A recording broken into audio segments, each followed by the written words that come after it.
A huge gas giant suddenly appears in the sky. You look up and wonder. It's beautiful and terrifying. The second that Saturn replaces our moon in its orbit, Earth would just as suddenly stop being a planet. We would become a moon. Yeah, scientists would need to reclassify Earth. Well, that is, if any scientist or any humans at all could survive this planetary switch, because Earth's days would now be numbered. This is the first few minutes of Earth becoming a moon of this enormous gas giant.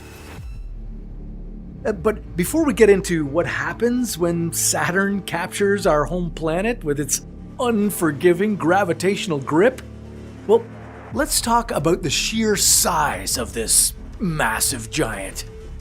Our moon, the moon, has a radius of 1,740 kilometers. That's just over 1,000 miles. And it's less than 1/3 of the width of Earth. It orbits Earth at a distance of about 384,000 kilometers away. Now, to give you an idea of how far that is, well, you could fit about 30 more Earths between us and the moon. Now, if the moon were suddenly to be replaced by Saturn, it'd be pretty hard to miss. Saturn is 33 times wider than the moon. It would dominate the sky, and the rings would make it even bigger, more spectacular, reaching the edges of the horizon. The scale is enormous. Saturn's rings stretch 282,000 kilometers out from the planet. So they'd be reaching out to us, their edges halfway between Earth and where the moon once was. But Earth would be sitting around Saturn's equator, so you wouldn't see these majestic rings the way we see them in outer space right now. Instead, from down here on Earth, they look just like a thin band. Because despite their incredible width, they're only about 10 meters thick. Now, just because Saturn is a gas giant and made mostly of hydrogen and helium, it doesn't mean it's light and fluffy. Saturn is the second most massive planet in the solar system. It's gigantic and heavy. This gas giant is 95 times more massive than Earth. And remember, Earth is 81 times more massive than the moon. So, according to my calculations, that would make Saturn 7,700 times more massive than the moon. And, of course, you know what massive objects have, don't you? Enormous gravitational pull. Yeah, the moment Saturn appeared in the sky, it would start pulling our planet toward itself. Just like the moon pulls at Earth's oceans and causes tides, well, so would Saturn. But on a scale that would be hard to imagine. The gravitational pull would be thousands of times that of what we're used to. These extreme tidal forces would create enormous bulges in the oceans and seas. The tides would run out to sea like raging rivers and then rush back as waves hundreds of meters high. Ships would be left stranded on the ocean floor and then smashed by the returning water. Cities by the sea would be drowned, decimated. And those gravitational forces wouldn't just be pulling on the Earth's surface. They'd be tugging at land, too. Earth's surface might seem sturdy to you, but it's actually quite delicate when it comes to planetary forces. Every fault line would be stressed past its breaking point. You'd be running from earthquakes that would spread everywhere, and from erupting volcanoes spewing toxic ash and gas up into the atmosphere. There'd be mega tsunamis and mega quakes. Cities would be shaken until they were nothing but rubble. And if any emergency services were left after that, help would not be on the way.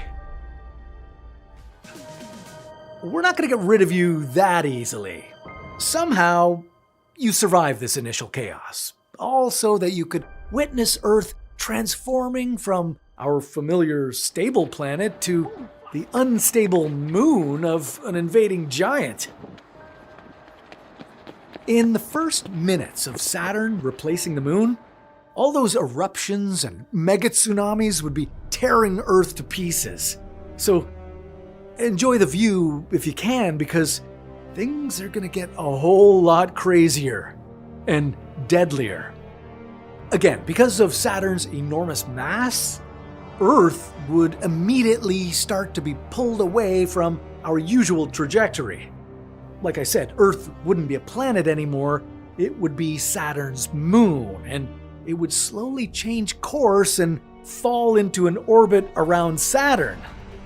But it wouldn't be like one of Saturn's usual moons, like Titan. No, Earth would be in a death spiral, getting pulled closer and closer to the gas giant. Speaking of Saturn's moons, you see that gray rock growing in the sky? That's Dione.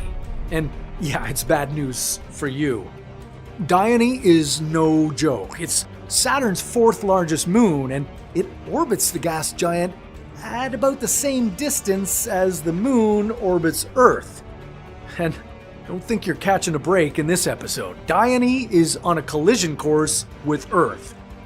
Yeah, Dione is just about 1/3 the size of our moon, but that's still a pretty big rock that's about to hit our planet.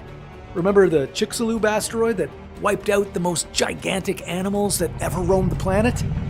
Yeah, well, that dinosaur killer was about 10 kilometers in diameter. Well, Dione is 100 times larger than that. Getting nailed by this moon would hurt. A lot. At first, all you'd notice would be another new moon rising. It would look small and insignificant, but it would grow fast. And that means Dione is getting closer and closer, until eventually it would reach Earth's oxygen-rich atmosphere and ignite into a massive fireball. Yeah, our entire sky would be on fire. And as it falls toward Earth, Dione would pick up speed. Its normal orbiting velocity of 10 kilometers per second would ramp up, accelerated by Earth's gravitational pull. This dense rock moon, 1,120 kilometers across, hitting Earth's surface, would punch a hole deep into Earth's crust and instantly create a country-sized lava crater. At impact, the energy that gets released would send out a fiery shockwave, sweeping around Earth at thousands of kilometers per hour, incinerating everything in its path. Earthquakes would spread out around the world from the impact crater, leveling cities, forests, even mountain ranges. The blowback from the impact would eject a blob of molten core up into the sky, falling back to Earth as searing hot lava rain. If the impact was at just the right angle and velocity, well, the blob of molten rock would be rocketed into orbit to become another moon. But it would be a moon to a very different Earth than we know today. This new Earth would be a fiery, uninhabitable ball covered with red-hot magma oceans. Every single living thing would be killed. The surface of Earth would be sterilized.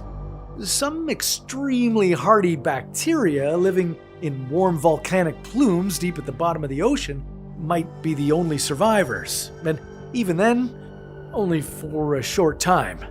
Otherwise, all life would be gone. But hold on, how about some good news?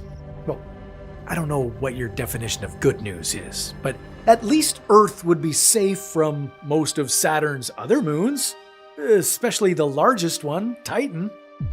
Titan orbits Saturn at a distance of 1.2 million kilometers, which is 3 times the distance that our moon is from Earth. So if Saturn became our new moon, well, Titan would still be pretty far out in space, which is fortunate because Titan is 5 times as big as Dione. It's bigger than Earth's moon, collision with Titan would be a planet-smashing game over for us. But what if Earth managed to scrape past Dione and continue our journey toward Saturn? Well, it wouldn't exactly be smooth sailing from here on in. We'd be heading for a disaster unlike anything Earth has ever experienced. In the unlikely event that you were still alive, well, you'd witness Saturn getting bigger and bigger in the sky, blocking out everything else. Quite a sight. But just because we snuck by one moon doesn't mean we're out of immediate danger. The Saturn has 274 confirmed moons in its orbit, more than any other planet. Some, like Titan, are as big as planets themselves, but others are just 20 kilometers across, like Pan. Lucky for Earth, if Saturn replaced our moon, there'd be just 11 of these moons left in the distance between the gas giant and us. But yeah, Earth would be drifting through an obstacle course. More good news, though. Most of these moons are small, and impact would only be slightly catastrophic. But as Earth passes the 300,000 kilometers away from Saturn mark, we'd be in danger of smashing into Tethys, its fifth largest moon. A collision with Tethys would be similar to a collision with Dione, and just as destructive. Even if we snuck by with a close scrape with Tethys, Earth would be rocked by new, even more destructive tidal forces. A close flyby would cause whatever was left of our oceans to slosh around. Waves hundreds of meters high would smash ocean shores. At 180,000 kilometers away, we'd be getting close to another moon of Saturn, Venus. A small moon, a mere 392 kilometers wide. An impact or scrape with Venus would further agitate our atmosphere and stress the surface. It might even tear a strip off the atmosphere as it glided by. It's hard to imagine anyone still alive on Earth's surface at this point. The sheer mechanical destruction from earthquakes as the crust is stressed and being pulled by increasing gravitational forces of Saturn would have leveled every structure, thrown up new mountain ranges in a matter of minutes, and turned our seas into boiling water. Something orbiting in space might have a slim chance of making it through all this in one piece, like astronauts trapped on the International Space Station, pulled along for the ride. If they were lucky enough to avoid being crushed by a passing moon or slingshotted into space by gravitational forces, they'd be the only humans left to witness this unprecedented planetary event. Imagine peering out the window of your space station and watching as Saturn's rings get closer and closer, and then suddenly you're in them. From afar, the rings of Saturn look ethereal and airy, but the reality is that Earth would be plowing through trillions of chunks of ice and rock, some the size of dust, others huge boulders. As shards from the rings begin to hit Earth's atmosphere, they'd ignite and turn into flaming meteors. But down on Earth's surface, there'd be no one left to watch the most spectacular meteor shower ever. From a distance, it would look like Earth was a giant eraser, rubbing out an Earth-sized section of the rings. Earth would clear out huge swaths of ring debris and fling others out of their orbit, leaving a trail of flowing dust, rock, and ice. By this point, even a surviving space station would be pulverized, being hit by thousands of ice chunks as it passed through the rings. Nothing humans have ever built for space exploration could survive that. As Earth gets to the 120,000 kilometer range, well, then its trajectory would start to resemble a true orbit. As Saturn's immense gravitational force continues to pull on Earth, it would swing around the massive gas ball, and as it did, It would sink into darkness for hours at a time, thanks to Saturn's enormous shadow. But this cozy orbit wouldn't last very long. Alright, about 3 days into this nightmare, Earth would be at a distance of 71,000 kilometers from Saturn, and it would be approaching a force even greater than crashing through Saturn's rings or colliding with one of its moons. Earth would be reaching its Roche limit with Saturn. The Roche limit is the zone where the gravitational and tidal effects of a large object are powerful enough to overcome the gravitational forces that hold a smaller object together. In this case, Saturn's gravity versus Earth's will hardly be a fair fight. Saturn is just so much more massive than Earth. Like we said at the beginning, 95 times more massive.